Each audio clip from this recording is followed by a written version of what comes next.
नमस्कार, सुवर्णाज किचनमध्ये मी सुवर्णा तुमच्या सगळ्यांचे स्वागत करीत आहे. तर आपण आज पाहणार आहोत तांदळाचे पळी पापड. तर त्यासाठी आपण 2 ग्लास तांदूळ घेतलेले आहेत.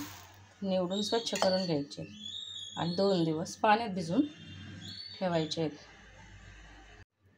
अशा प्रकारे आपण तांदूळ भिजत घातलेला आहे. आज दुसरा दिवस आहे.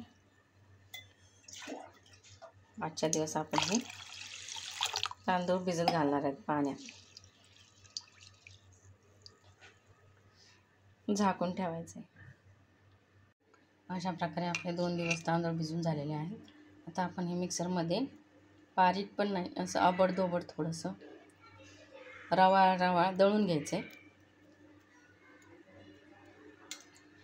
नंतर हे शिजवायला टाकायचे. तांदळाच्या पापडांसाठी आपण जे 2 ग्लास भरून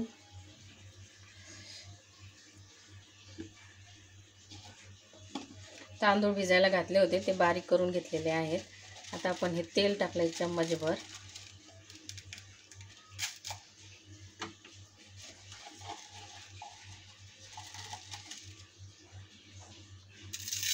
जिरे टाकून घ्यायचे. त्यात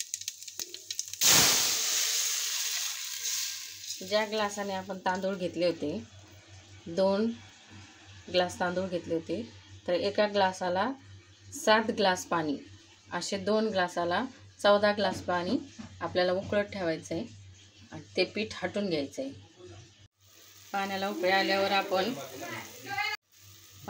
आल्यानंतर आपण त्यामध्ये 2 चमचे मीठ, 1.5 चमचा मीठ आणि अर्धा चमचा पापड खार टाकून घेणार आहोत. आणि याच्यात आपण तांदळाचं पीठ, तांदूळ जे वाटून घेतलेले ते टाकून घ्यायचे आणि हटून घ्यायचे, शिजवून घ्यायचे चांगलं. असे पातेल्यात अर्ध पाणी काढून घ्यायचे दुसऱ्या पातेल्यात आणि त्यामध्ये आपल्याला जे तांदूळ बारीक केलेले टाकून घ्यायचे.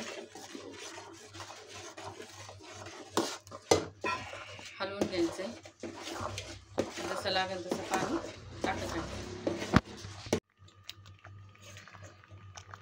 अशा प्रकारे आपण तांदळाचं पीठ चांगलं हटून घेतलेलं आहे.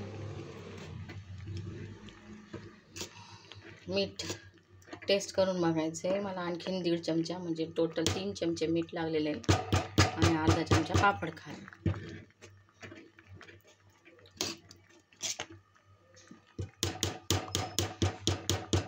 हे पीठ नीट शिजून घ्यायचं आहे. जवळजवळ अर्धा तास शिजून घ्यायचं आहे. पाणी कमी पडलं तर याला थोडंसं पाणी वरतून टाकायचं आहे. 1 ग्लासभर ते पण गरम करून टाकायचं आहे. चांगलं हटून घ्यायचं आहे. चांगलं शिजून घ्यायचं आहे.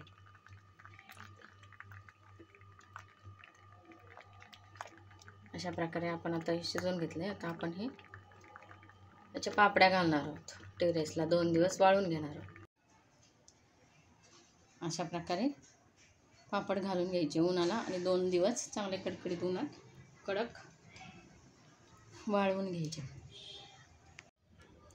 अशा प्रकारे आपल्या तांदळाच्या पापड्या तयार झालेल्या आहेत.